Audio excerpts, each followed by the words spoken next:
Assalamualaikum warahmatullahi wabarakatuh.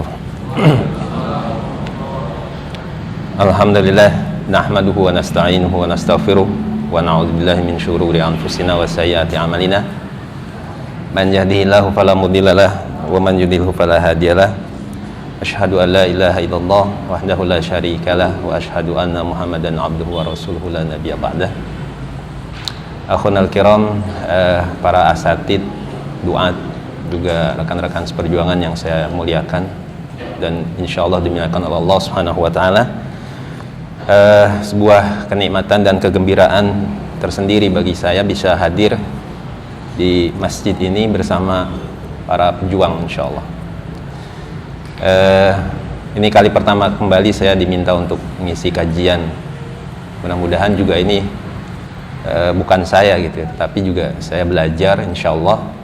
Kita sama-sama belajar dan mereview ulang, mengingat apa yang sudah pernah kita pelajari, sekaligus juga mudah-mudahan mengupgrade ya unsur-unsur keimanan yang kadang kalau kita tidak sadari seiring dengan kegiatan serta aktivitas kita sehari-hari, keimanan itu cenderung mengikis turun gitu ya.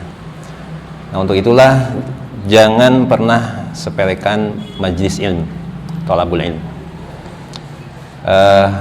Kita berharap pada Allah Subhanahu wa taala senantiasa diberikan kecintaan, semangat untuk bisa duduk di majlis ilmu, dan cukup bagi kita apa yang dijanjikan oleh Allah dan Rasulnya sebagai motivasi gitu ya, supaya datang tepat waktu, semangat gitu ya, dan gak malas menghadiri majlis ilmu. Siapa yang ingin didoakan malaikat? Nggak ada yang ngacung? Cuman satu, masya Allah tuh.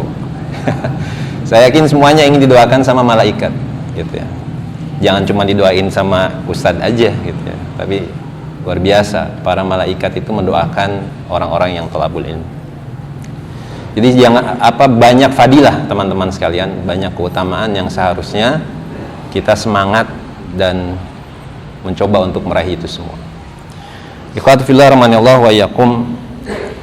Di luar sana kita banyak sadari dan kita lihat pada kenyataannya dan sering diingatkan bahwa realita kondisi masyarakat kita itu sudah dalam keterpurukan yang amat sangat mengerikan sekali gitu ya. Hingga sebagian para ulama atau mungkin mayoritas para ulama mengatakan bahwa kalau diperbandingkan, dikomparasikan antara keterpurukan di zaman jahiliyah Rasulullah SAW sebelum diutusnya Rasulullah SAW dengan kejahiliahan yang ada di saat ini, sampai para ulama mengatakan bahwa keterpurukan atau kejahiliahan saat ini jauh lebih mengerikan dibandingkan dahulu kala gitu ya. Jauh lebih mengerikan dibandingkan dahulu kala. Kalau dulu mungkin masih ada kode etik lah gitu ya, gambarannya kode etik, orang mau berbuat syirik ada kode etik, aneh emang gitu. Tapi sekarang sepertinya hal-hal itu sudah tidak ada, bahkan pelanggaran itu betul-betul satu hal yang sesuatu yang biasa dan digubris kapan saja gitu ya. Baik dalam keadaan kondisi lapang ataupun dalam keadaan kondisi sedang dalam keadaan sempit. Orang sekarang sudah tidak tahu lagi harus kemana dan bagaimana menyelesaikan problematika kehidupan mereka. Tidak lagi datang pada Allah Subhanahu wa taala, tidak lagi menyeru dan berdoa kepada Allah Azza wa Jalla, tapi mereka lebih meyakini dan percaya kepada makhluk-makhluk yang hina dan juga nista, lebih percaya untuk bisa menghilangkan segala kesempitan yang mereka alami atau peluang-peluang kehidupan yang mereka coba ingin dapatkan ya. Lagi senang berbuat syirik gitu ya, lagi sempit apalagi gitu ya. Kontemplasi politik teman-teman mungkin bisa saksikan dan kita bisa melihat dengan mata kepala kita sendiri gitu ya. Orang yang berebut kursi itu mencari pengasihan kemana-mana, doa-doa dari orang pintar dan lain sebagainya gitu ya. Ataupun orang yang ingin membuka bisnis properti dan lain sebagainya, ingin dilancarkan usahanya gitu ya. Itu datang ke orang-orang tertentu atau ke dukun-dukun dan lain sebagainya. Sedang sempit bagaimana? Wah, lebih-lebih lagi teman-teman sekalian. Nah, inilah kondisi kenyataan yang ada ya. Dan realita yang ada di tengah masyarakat kita bukan berarti mereka tidak mengetahui Allah Subhanahu wa taala sebagai pencipta mereka. Ya. Ada yang meyakini itu dan mengetahui itu, dan itu tertanam nyata dalam fitrah dan akal mereka. Tapi entah karena kesombongan mereka atau kejahilan mereka, mereka coba nafikan itu. Gitu ya. Makanya Imam At-Tahawi mengatakan dalam kitabnya bahwa pengetahuan akan kerububiyahan Allah Subhanahu wa taala itu jauh lebih bisa dikenal dan terpatri secara fitrah dalam diri seorang manusia dibandingkan pengetahuan yang lainnya. Walaupun mereka secara nyata mengingkarinya, ikhwatu fillah rahimanallahu wa iyyakum. Gitu ya. Nah, ada itu semua di tengah masyarakat kita, atau bahkan ada isme-isme yang memang nyata juga nampak. Seperti misalnya ateisme. Gitu ya. Ateisme yang betul-betul mencoba menafikan keberadaan Allah Subhanahu wa taala sebagai zat khalik pencipta alam semesta alam. Gitu ya, nggak ada itu. Atau meyakini ada tandingan lain, seperti pemahaman Trinitas, gitu ya, yang ada Tuhan Bapa, Tuhan Anak, Tuhan apa lagi?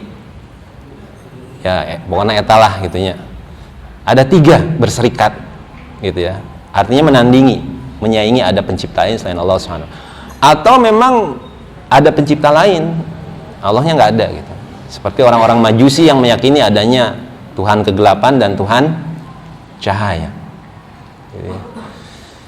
Dan itu semua ada di hadapan kita, ya Allah wa yakum. Gitu ya. Nah, pemahaman ini ya dikenal dalam konsepsi keyakinan kita itu adalah sebagai pemahaman tauhid akan rububiyah.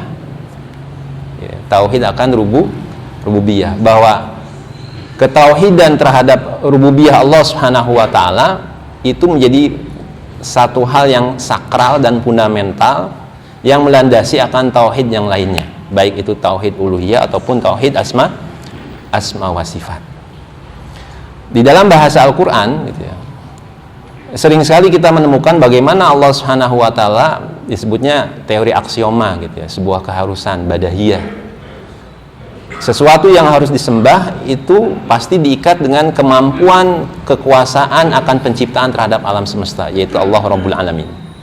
Makanya ketika ada ayat perintah untuk menyembah Allah, pasti sering kita diingatkan bagaimana Allah yang telah menciptakan langit dan bumi, menghamparkan tanah, kemudian menegakkan langit dan lain sebagainya, menurunkan rizki, menghidupkan yang mati atau mematikan yang hidup, mendatangkan mudarat dan juga menghilangkan mudarat. Itu semua disampaikan ke kita bahwa itulah zat yang paling berhak untuk disembah, dan itulah konsekuensi dari tauhid uluhiyah yang menjadi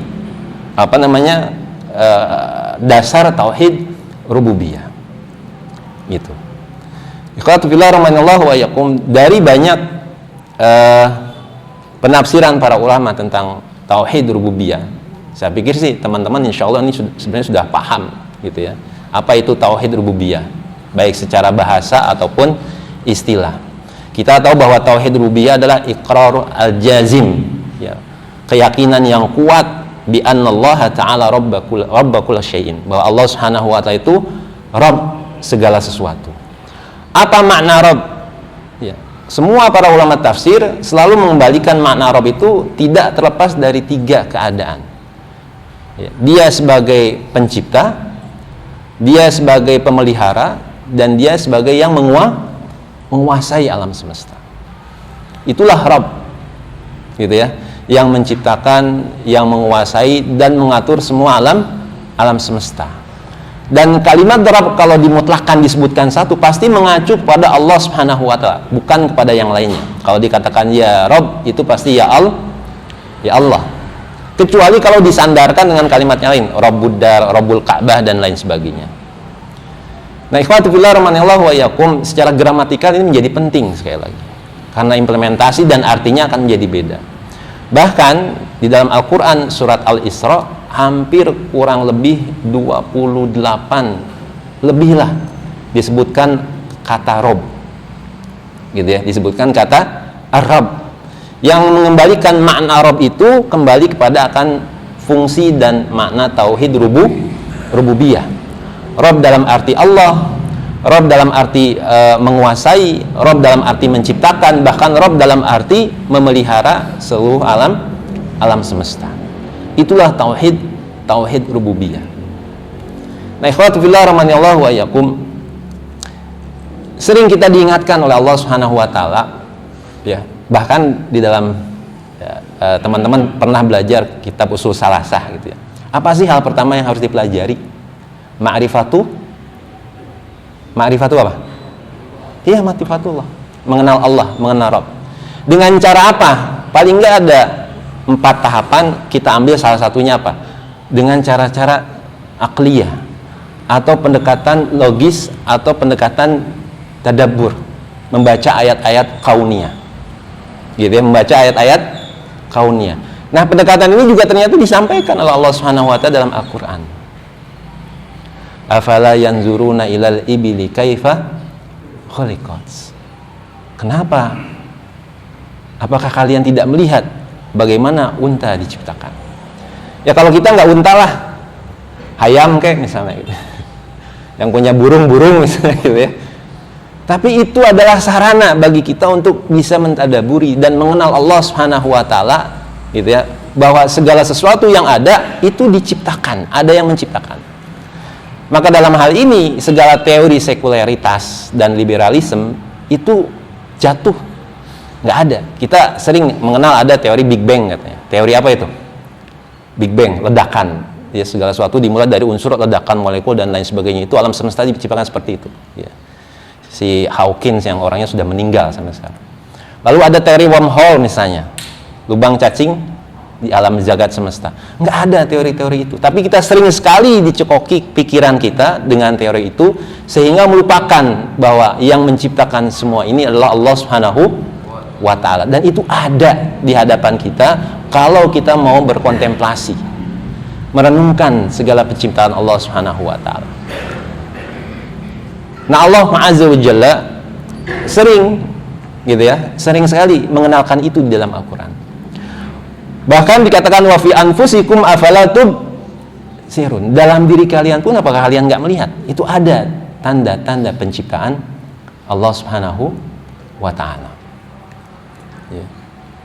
Ini luar biasa sekali ikhwatu fillah rahimanallahu wa iyyakum. Bagaimana Allah Subhanahu wa ta'ala mengenalkan rububiyahnya dengan cara kita melihat segala penciptaan yang ada di hadapan kita, bahkan pada diri kita sendiri.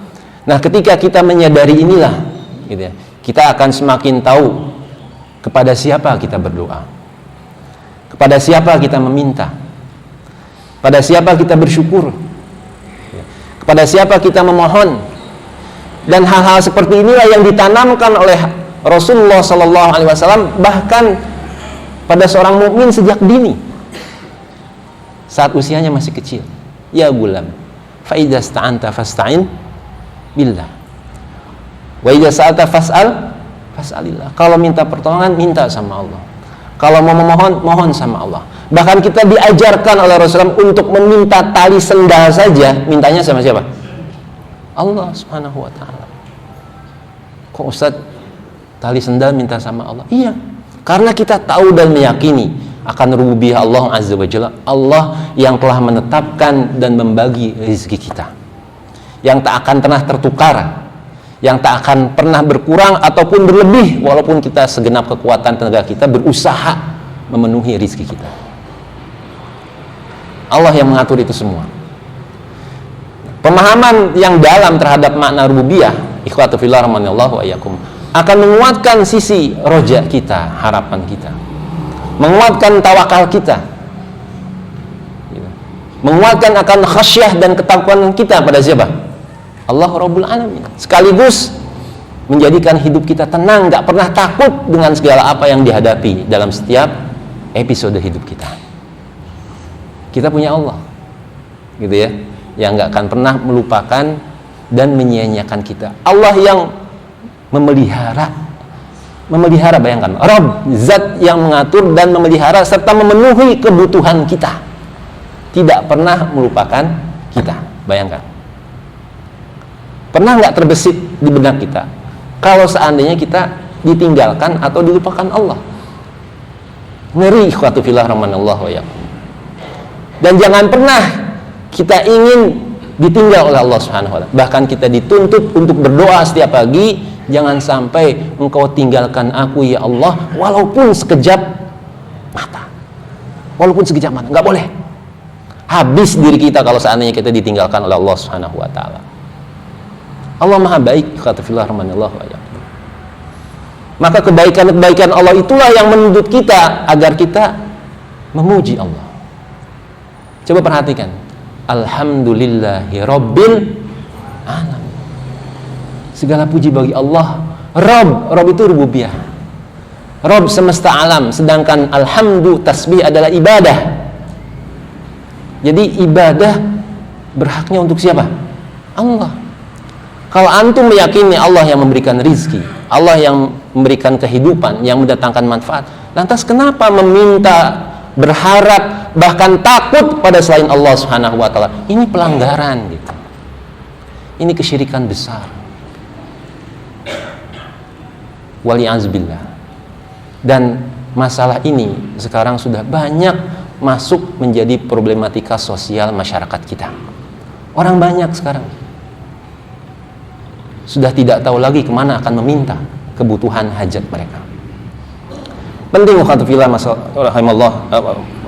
rahimallahu ayakum, ya, menghadirkan keyakinan akan Allah yang menciptakan kita, Allah yang memberikan kita rizki, yang diminta ataupun yang tidak dipinta. Ya. Sering diantara kita meminta kebutuhan apa yang kita inginkan saja, tapi kita kadang lupa bersyukur dengan apa?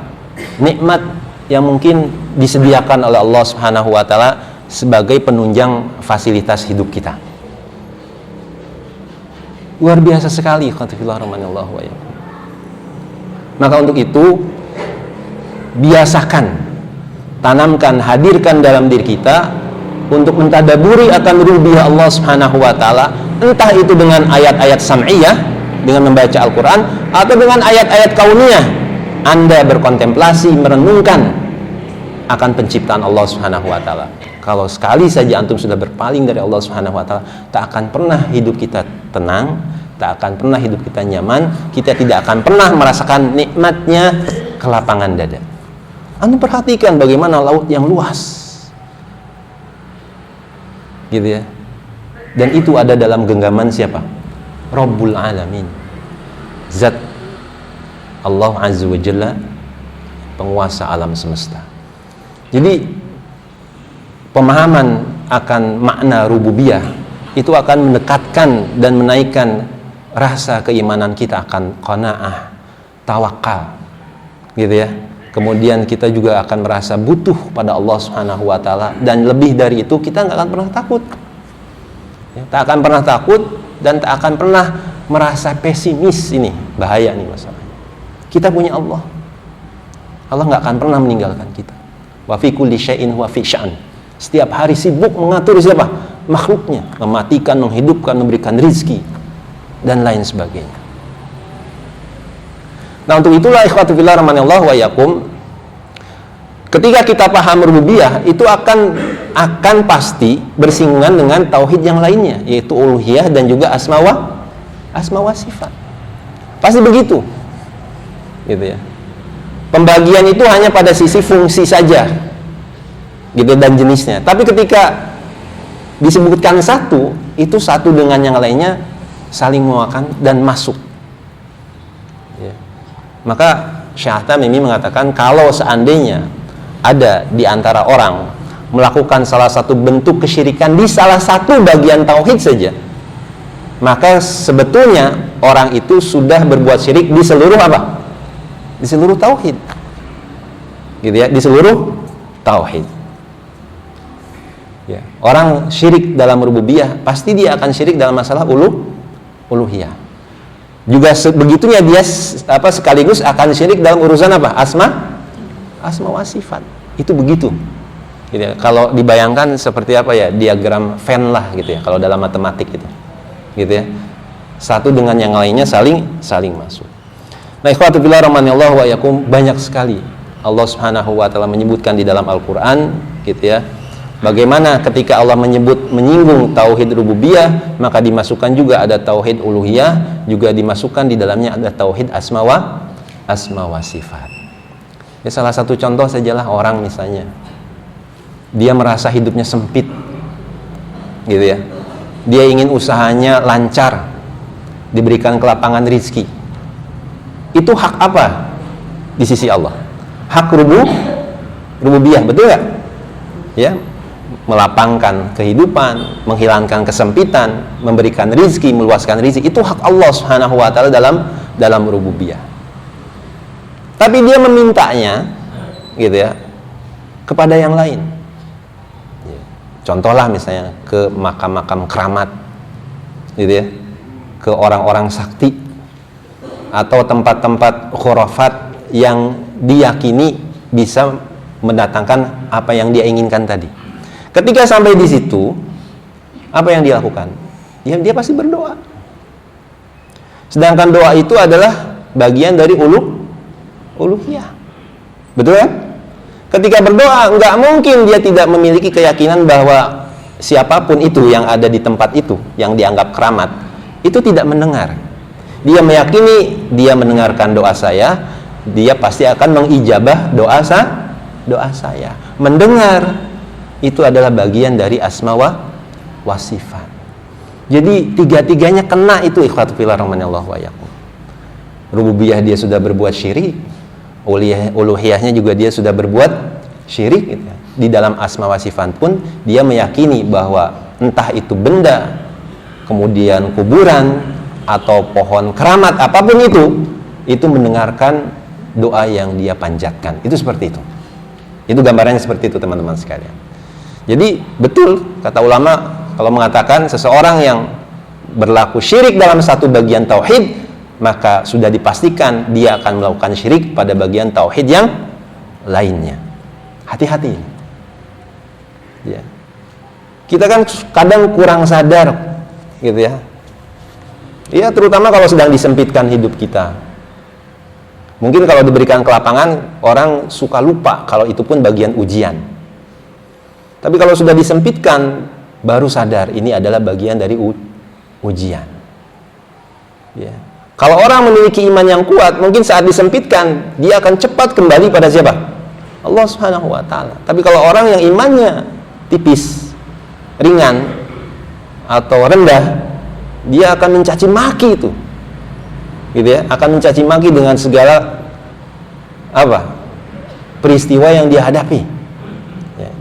Dengan keadaan yang dia hadapi, kesempitan, penderitaan, dia caci maki, sehingga kemana-mana meluas itu, gitu ya. Bukan sekedar dia menyinggung akan rububiyah Allah Subhanahu wa ta'ala, tapi ini sudah bicara masalah menyinggung kekuasaan, keputusan Allah Subhanahu wa ta'ala. Nggak percaya sama takdir lah, qada dan qadar lah, dan lain sebagainya. Jadi saling terkait, ikhwatu fillah rahmani Allah. Ya.